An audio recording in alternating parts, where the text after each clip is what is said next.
ایک بہت اہم شخصیت کو دعوت دینا چاہتی ہوں۔ محترمہ ڈاکٹر فوزیہ تحسین خان صاحبہ، جو ممبر آف پارلیمنٹ ہیں اور نیشنلسٹ کانگریس پارٹی کی نمائندہ ہیں، وزیر کی حیثیت سے کام کر رہی ہیں، مہاراشٹر کی نمائندگی کرتی ہیں، اور یہ پہلی مسلم خاتون ہے جنہوں نے مہاراشٹر حکومت میں وزیر کے طور پر کام کیا ہے، اور نیشنل مہیلا کانگریس کی قومی صدر بھی ہیں۔ محترمہ ڈاکٹر فوزیہ تحسین خان صاحبہ۔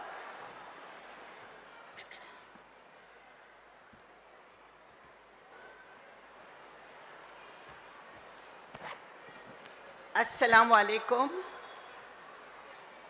آج اس احتجاجی جلسے کے صدر محترم عالی جناب مولانا سید خالد سیف اللہ رحمانی صاحب، اسٹیج پر سبھی علماء اکرام، مسلم پرسنل لاء بورڈ کے سبھی اراکین،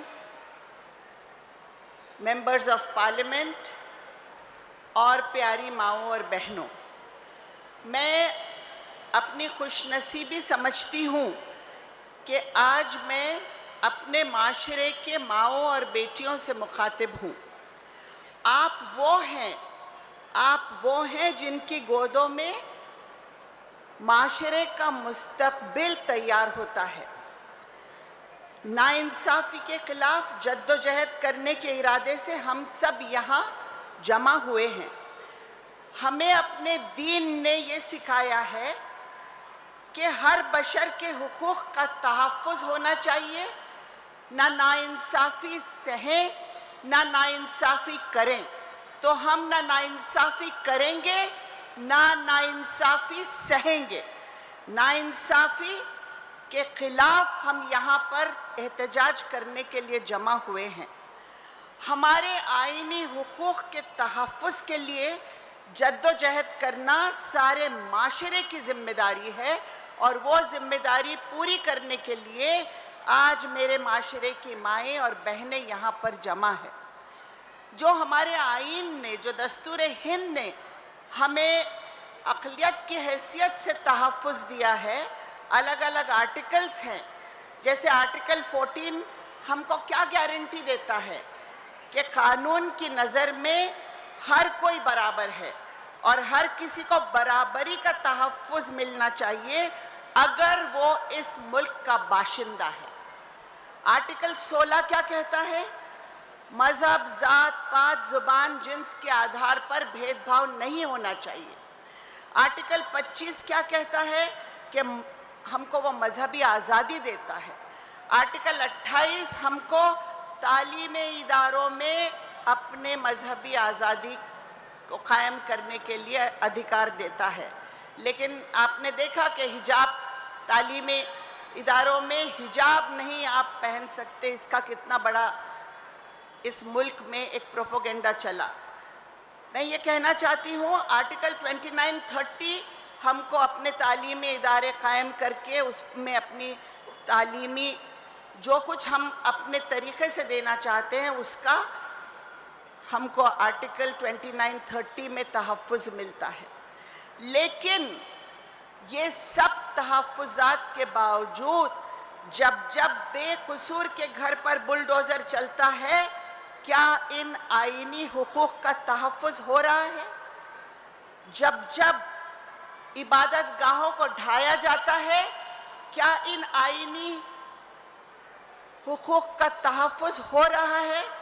جب ایک اسٹیٹ کا چیف منسٹر ہو یا کوئی بڑے عہدیداران ہو، بڑے منسٹرز ہو، جب نفرت بھرے جملے اس ملک میں پیرتے ہیں، نفرت پیرتے ہیں، تو کیا ہمارے اس آئینی حقوق کا تحفظ ہوتا ہے؟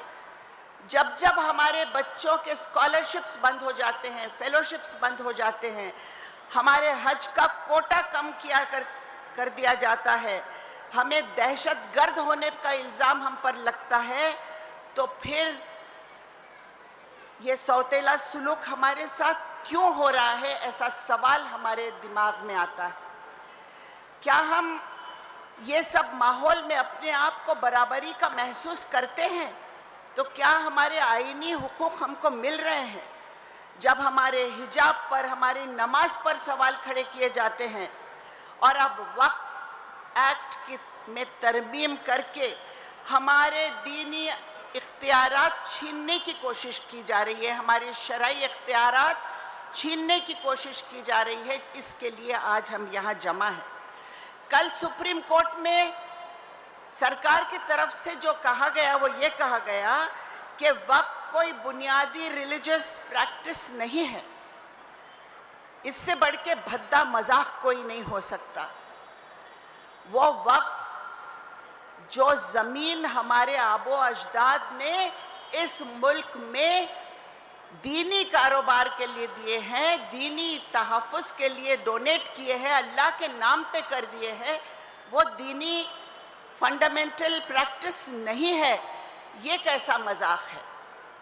میں یہ پوچھتی ہوں کہ کیا ہمارے آبا و اجداد نے مسجدوں کے لیے وقف نہیں کی زمین؟ ہم جب مر جائیں گے تو جن قبرستانوں میں ہم دفن ہوں گے، کیا وقف کی زمینیں اس کے لیے نہیں ہیں؟ تو پھر چیریٹی کو بھی ہمارے دین میں ایک فنڈامنٹل، ہمارا دین کا اصول چیریٹی ہے جو ہمارے شریعت کے ساتھ جڑا ہوا ہے۔ سپریم کورٹ میں بھی جو باتیں یہ کر رہے ہیں وہ عجیب و غریب ہے۔ یہ وقف زمین، یہ جو وقف قانون، یہ اس میں ترمیمات لائے ہیں انہوں نے، اگر یہ ایکٹ تو انہوں نے پاس کر لیا ہے پارلیمنٹ میں، لیکن اگر یہ واپس نہیں ہوتا ہے تو اس کا بہت ہی خطرناک اثر ہمارے معاشرے پہ پڑے گا۔ اور اسی لیے ہم سب یہاں، ہم سب جو بھی ہمارے اختلافات ہیں اس کو بھول کر ہم سب یہاں ایک جگہ آئے ہیں کہ ہم ایک ہے، ہماری شریعت ایک ہے، ہمارا دین ایک ہے، ہمارا اللہ ایک ہے، ہمارا رسول ایک ہے، اور اس لیے ہم یہاں ایک ہو کر احتجاج کریں گے۔ بہنوں، میں آپ سے ایک سوال پوچھنا چاہتی ہوں، اور یہ بات ہم کو آج سوچنا پڑے گا، کیونکہ جیسا میں نے کہا کہ قوم کا مستقبل، معاشرے کا مستقبل ہمارے گودوں میں تیار ہوتا ہے۔ میرا سوال یہ ہے کہ کسی بھی معاشرے پر ظلم کب بڑھتا ہے؟ کسی بھی معاشرے پر ناانصافیاں کب بڑھنے لگتی ہیں؟ اس پر ہم غور کریں، ماؤں کی، بہنوں کی حیثیت سے اس پر غور کریں کہ معاشرے پر ظلم کب زیادہ بڑھ جاتا ہے؟ جب معاشرہ کمزور ہو جاتا ہے۔ اور یہ ذمہ داری ہماری ہے کہ ہم اپنے معاشرے کو کمزور نہ ہونے دیں، سماجی اعتبار سے، معاشی اعتبار سے، تعلیمی اعتبار سے، تہذیبی اعتبار سے، دینی اعتبار سے، کردار کے اعتبار سے اگر معاشرہ کمزور ہو جاتا ہے تو اس کی کمر ٹوٹ جاتی ہے۔ کیا حال ہے ہمارے ایجوکیشنل انسٹیٹیوشنز کا؟ آرٹیکل 2930 نے ہم کو اختیارات دی ہیں، لیکن کیا ہمارے بچے آفیسر بن رہے ہیں، بیوروکریسی میں آ رہے ہیں؟ کیوں نہیں آ رہے؟ کیوں درجہ نہیں دے پا رہے ہیں؟ یہ سوال پوچھنے کی ضرورت ہے، اور یہ سوال میں ماؤں سے پوچھوں گی جن کی ذمہ داری ہے تربیت کرنا اپنی اولاد کی۔ آج وقف بورڈز میں جو کرپشن ہے، انکروچمنٹ ہے، غیر قانونی قبضے ہے، اس پر ہم بات نہیں کریں گے؟ کون ذمہ دار ہے اس بدحالی کا؟ ہم کو آئینے میں بھی دیکھنا ہوگا، ہم کو اپنی بدصورتی کو بھی دیکھنا ہوگا، اور اس کو بھی درست کرنا ہوگا، کیونکہ اگر ہم وہ نہیں سوچیں گے تو ہم لڑائی طاقت سے نہیں لڑ پائیں گے۔ شکریہ۔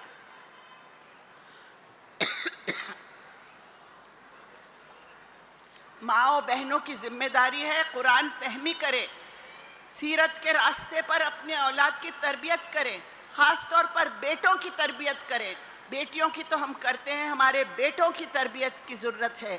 ان کو محنت کی عادت ہونی چاہیے, ترقی پر جانا چاہیے ہمارے بیٹوں نے.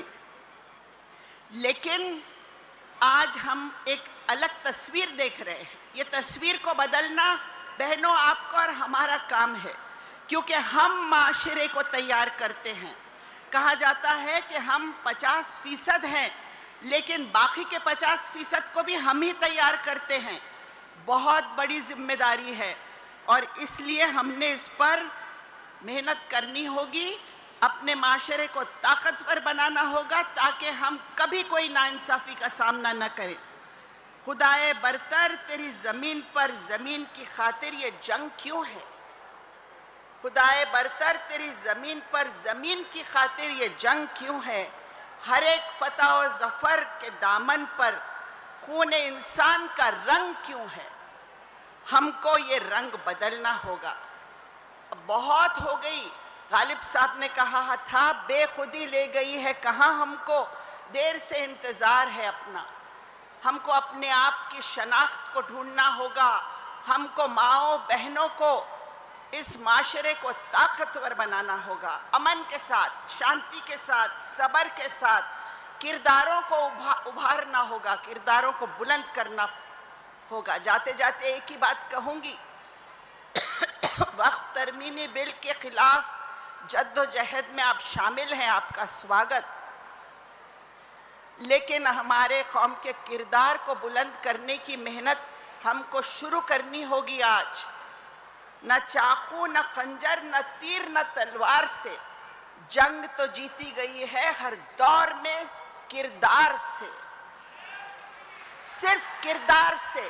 اور ہمارے معاشرے کا کردار بلند کرنے کی ذمہ داری ہم ماؤں بہنوں کی ہے. ہمیں اس ذمہ داری کو اچھی طرح نبھانا ہوگا. شکریہ بہنوں, شکریہ.